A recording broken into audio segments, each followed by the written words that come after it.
much. In my talk today, I will argue that the famous debate in jurisprudence between positivists and non-positivists can be used to delineate the borders between the different streams in Judaism, at least those that proclaim their loyalty to Jewish law, halakha.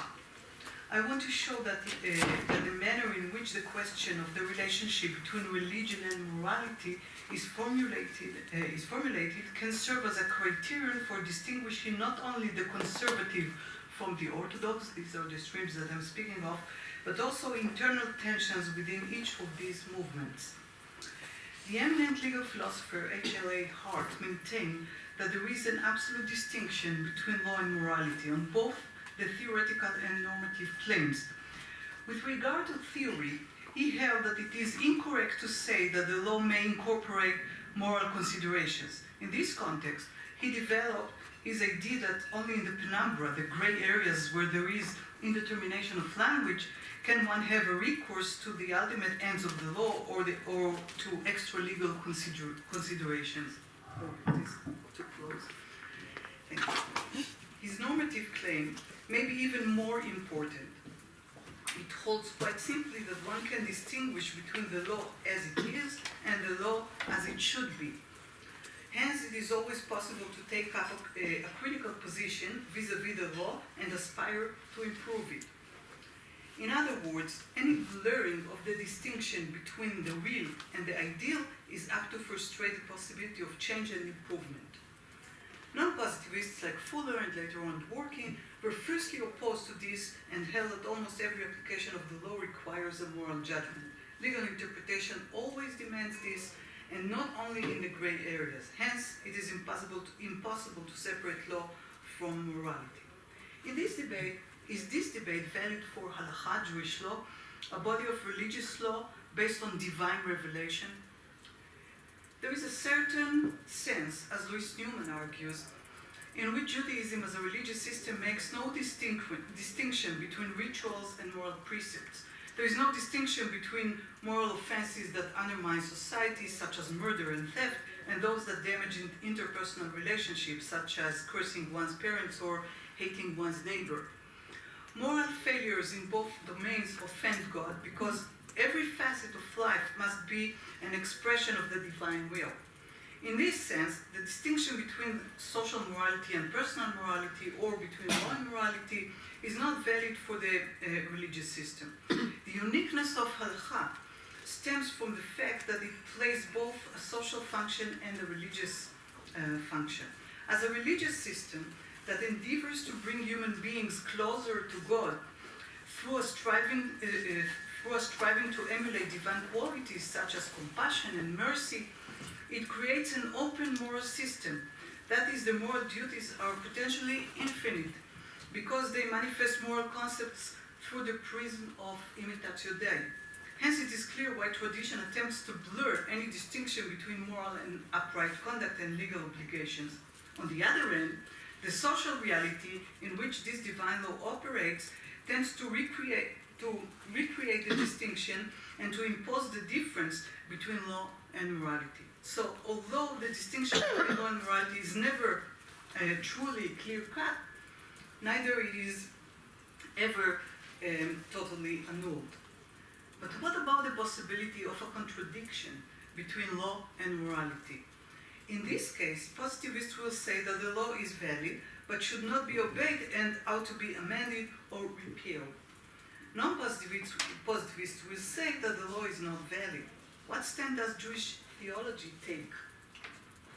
To understand this, I will begin with several points made by Professors Sagi and Statman in their broad study of religion and morality at the 90s. Sagi and Statman distinguish two types of dependence of morality on religion, strong and weak. Strong dependence means that the validity or very existence of morality depends on religion.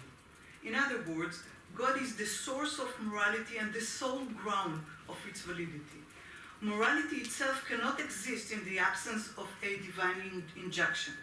Hence, whatever God commands is ipso facto moral.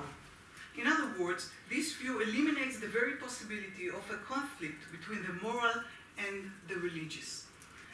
Weak dependence, on the other end, means that morality depends on religion only with regard to human beings' ability to recognize what is moral or their ability to implement moral norms. In other words, morality is autonomous, but human beings, because of the limits of their mind or weakness of their desires, cannot comprehend and implement morality without religion. Religion finds the view of morality as the divine command extremely seductive, because it preserves God's total freedom and absolute sovereignty. But this view exacts a heavy toll, because it forgoes the idea of God's beneficence or moral nature, inasmuch as with utter arbitrariness he can ordain and command anything, even acts that are cruel and wicked. Sagi demonstrates that the idea that morality depends on divine command, the strong dependence, is not widespread in Jewish tradition, where one can find at most views espousing weak dependence. At the same time, the dependence thesis can find a new outlet for expression in the idea that God's sovereignty is expressed not by his determining morality, but by his transcending it. In other words, morality stands by itself, independent of religion, but religious persons must choose to follow God's injunctions even if they are not moral. So again, Stadman called this the conflict thesis. With this background, I assert that for the conservative movement, neither the conflict thesis nor the strong dependence thesis is valid. If we follow Newman's lead, the conservative debate about this question can be boiled down to how we should understand the divine revelation and the covenant established between God and the people of Israel. For those like Rabbi Elliot Dorff, which is one of the leading rabbis of the conservative movement, who believe that the content of the covenant is first and foremost a matter of the human relationship to God, of imitatio Dei, and only secondarily a legal system, it is clear that in the event of a clash with the demands of the law, it is the link to God that must take precedence. To put it another way, in any conflict between the demands of halacha and morality, the latter must always carry the day because it embodies what is most essential to God.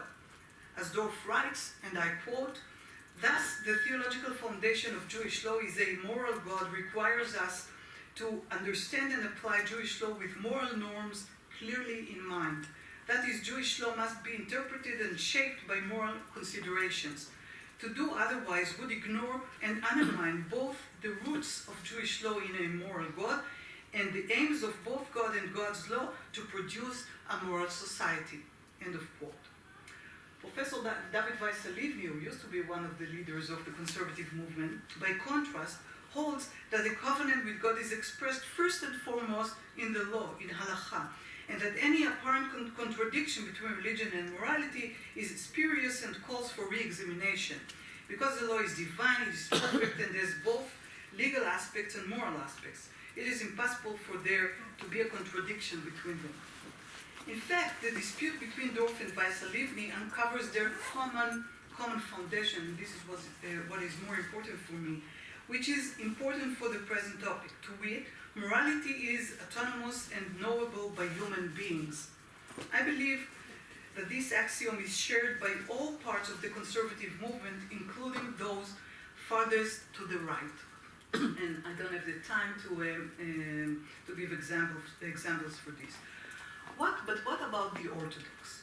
I will not relate here to ultra-Orthodox, but only to modern Orthodoxy and what refers to as national ultra-Orthodoxy, or in Hebrew, Haredi Leumi.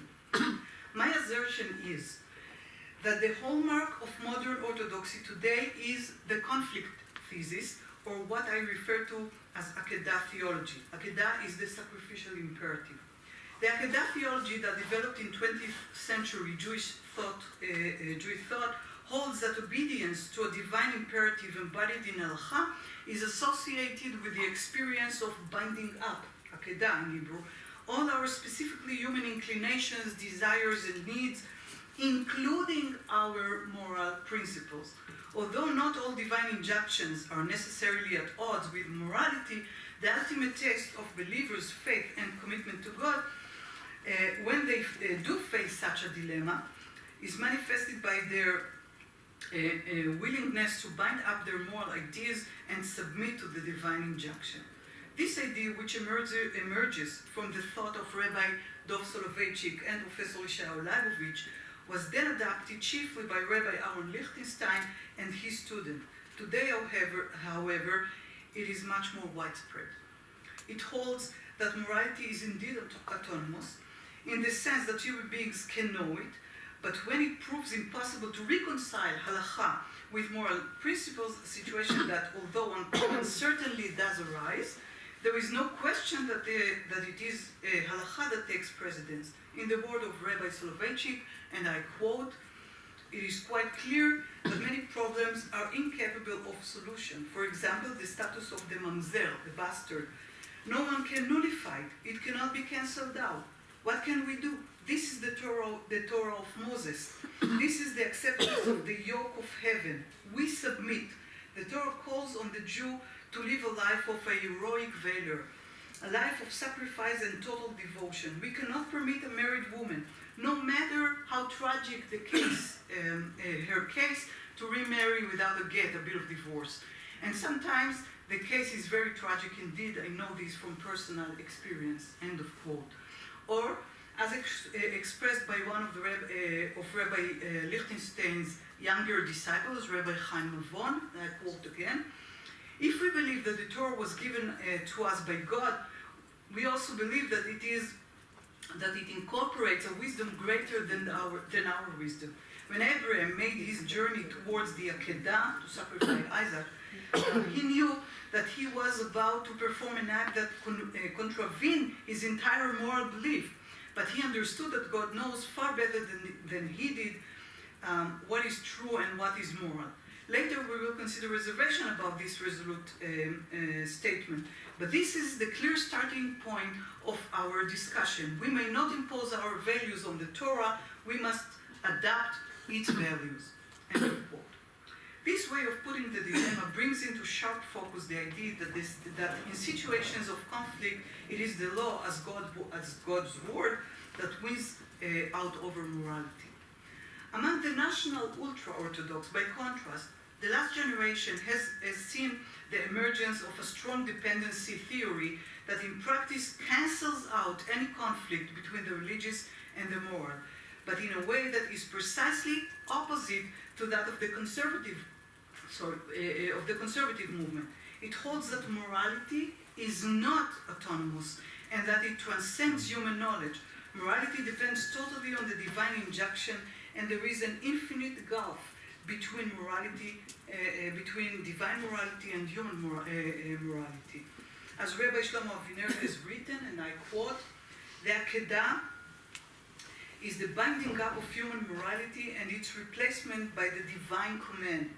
No conclusion can be drawn about the difference between the precept to put on tefillin and the precept to wipe out Amalek.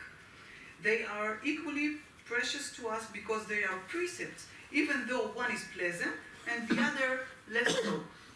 It is important to recognize that the force of morality does not stem from what human beings feel, know, and understand. Morality does not come from man. It comes from God.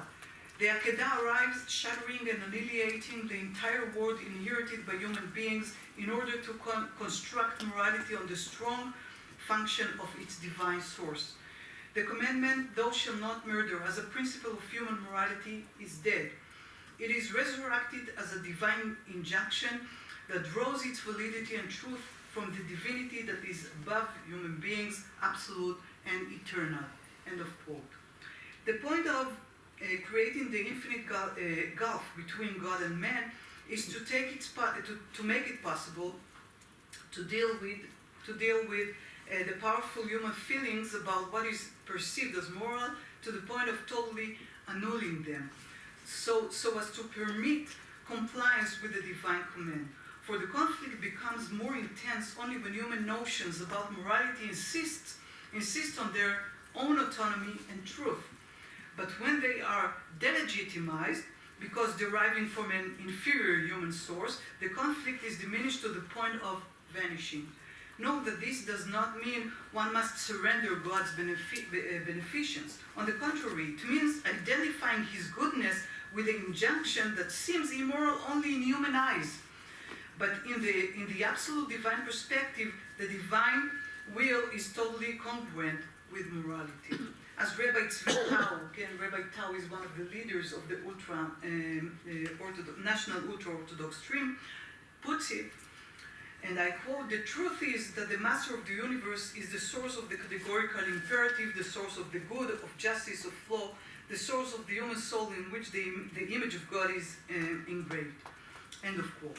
In other words, it is only superficial human eyes that perceive the gulf between human morality and divine morality as unbridgeable. In fact, it is not. I think we should understand Rabbi Tau as dismissing the very possibility of a conflict between human morality and divine commands, inasmuch as the human moral sense is not free-standing and must aspire to be molded to fit the divine injunction. Hence, Abraham was duty-bound to sacrifice Isaac as long as he was not told otherwise, and his natural inclination not to sacrifice his son was of no value as long as God had not commanded him to feel this sentiment. That is, the human moral intuition has no leg to stand on as long it has not received a divine stamp of approval. Hence, it cannot be grounded in a way that does not make it dependent on the divine injunction. Morality is constituted by the religious law and can in no wise serve as the critical voice that heart had in mind. If we accept Sagi's thesis that the Jewish tradition has had almost no cognizance of a strong dependence theory, I believe, and I want to suggest that the last generation has seen a radical departure. To sum up, there is sweeping agreement in the conservative movement that morality is autonomous and knowable. The only question is how to interpret the covenant, whether as encompassing both laws and moral injunctions that fall into the category of imitatio Dei, or as based entirely on a law in which morality inheres. This is the classic debate between positivists and non-positivists, with one conspicuous difference. Here there is no morality that stands totally outside the religious system. Nevertheless, because morality is perceived as the essence of God and the essence of the perfect divine law, it can serve as the litmus test for examining halakha. In this sense, even if it is internal to the system, it can play the role that heart ascribes to morality, to always serve as the critical guardian of the law. The impression is, at least to my mind, that orthodoxy, at least the two currents I have examined here, leaves the debate between positivists and non-positivists behind. In the modern Orthodox version, which adapts the conflict thesis, not only it is possible for morality to exist outside the law, it cannot serve as a critical tool for modifying it.